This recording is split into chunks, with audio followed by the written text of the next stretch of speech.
This is a rant, a nerd rant about Star Wars. Uh, Mostly about everything outside or past 1983.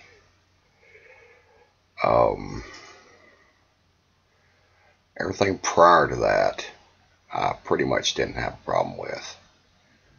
Yes, there were problems even during the original trilogy before he started going off the deep end. But that being said, nitpicking about those things, it's not really worth anyone's time. That's history. History can't be changed. What happened after, that's a different story.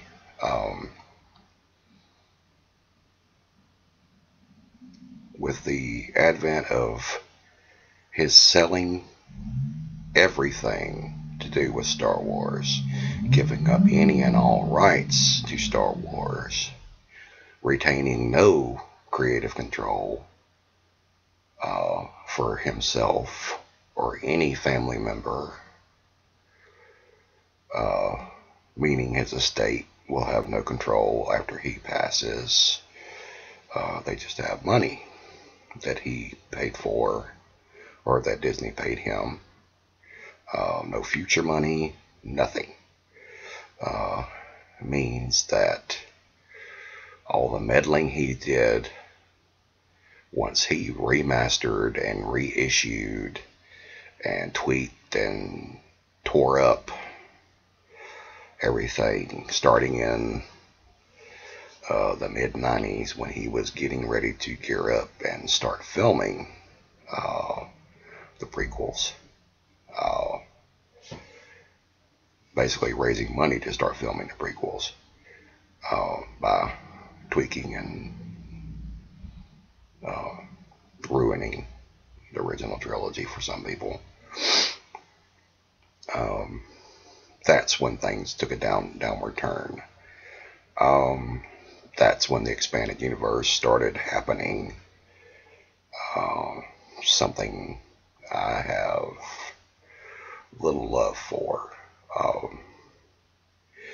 It was basically, to me, the expanded universe was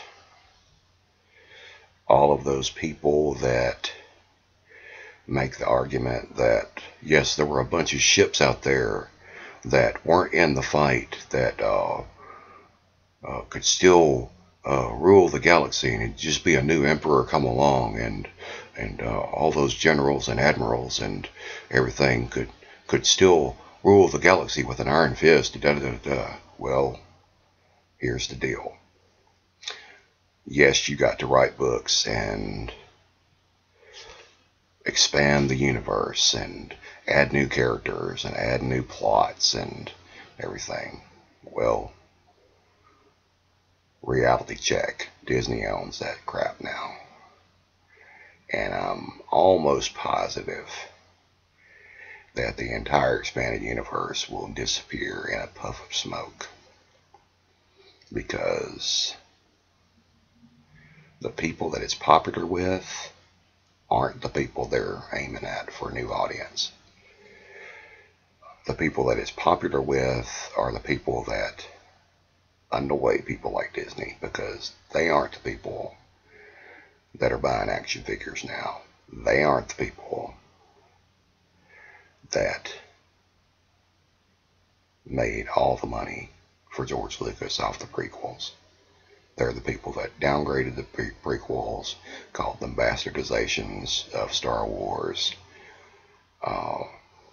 They're the people that go to conventions with Greedo Shots First shirts on and talk about how George Lucas raped their childhood. Disney is very protective of their brand, and their version of Star Wars is not going to be predicated on all the expanded universe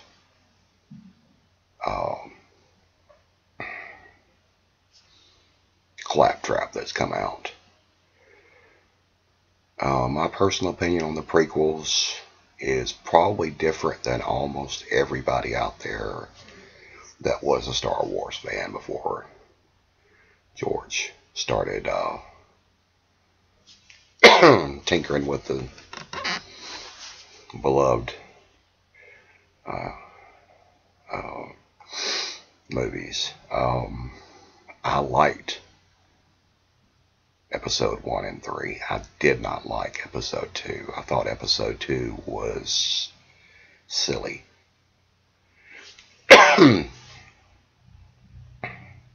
Excuse me very much for the cough. I thought episode 2 was written hastily, badly. It featured possibly the worst romantic scenes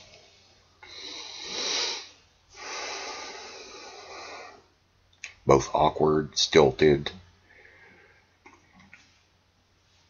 and flat ever,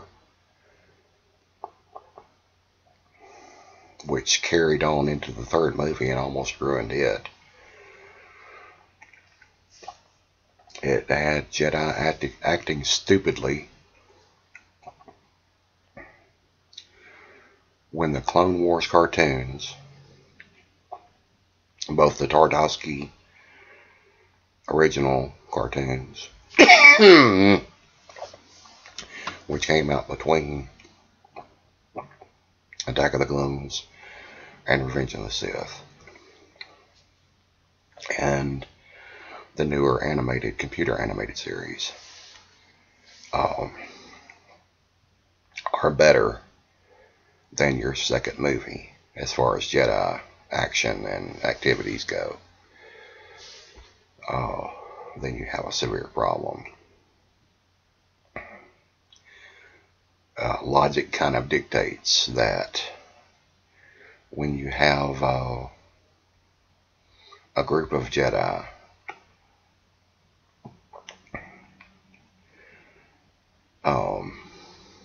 you don't gather them all together, drop them in the middle of an arena, and have them stand still and try to deflect laser blasts without doing anything else. No, these are people that have trained for umpteen years, and only one Jedi goes after Dooku. There's what appear to be dozens of Jedi, and only one goes after Dooku. The rest go to rescue Obi-Wan and Anakin and the princess or queen or whatever the hell she is at this point, or senator. It's like he wasn't even trying with the script in that movie. He was just basically holding place until he got to the third movie.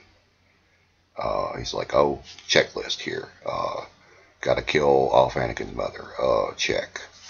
Got to hook up Anakin and Padme. Check. Got to start the Clone Wars. Check. That's it. So, my greatest joy ever was finding out that, yes, there are going to be sequels.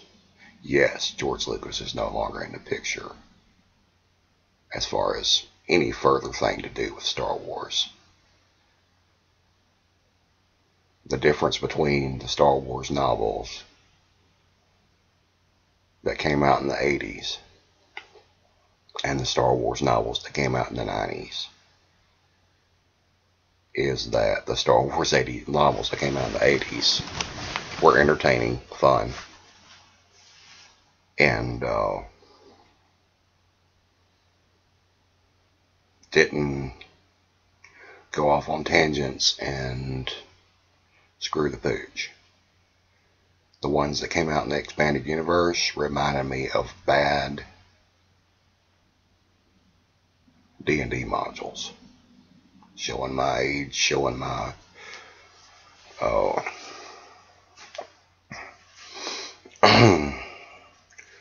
showing my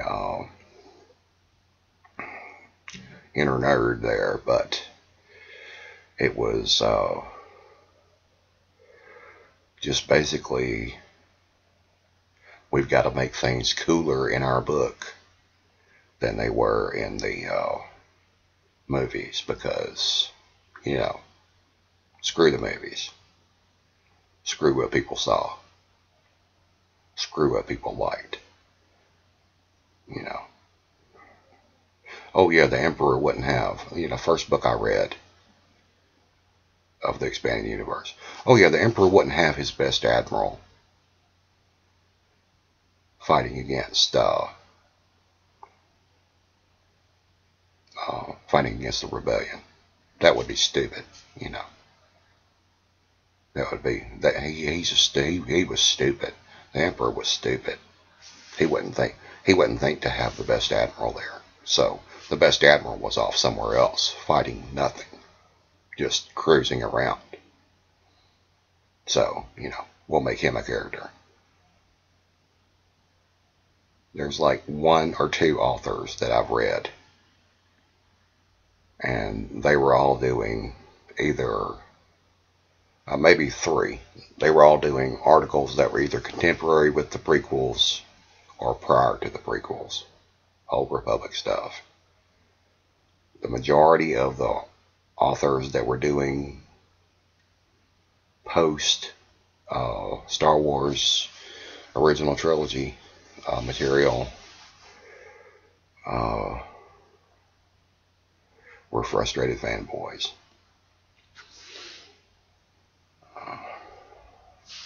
That's pretty much all I have to say on the subject. Let your geek flag fly. And if you can't be a good boy or girl, for that matter, at least be good at what you do, at what you're being bad at.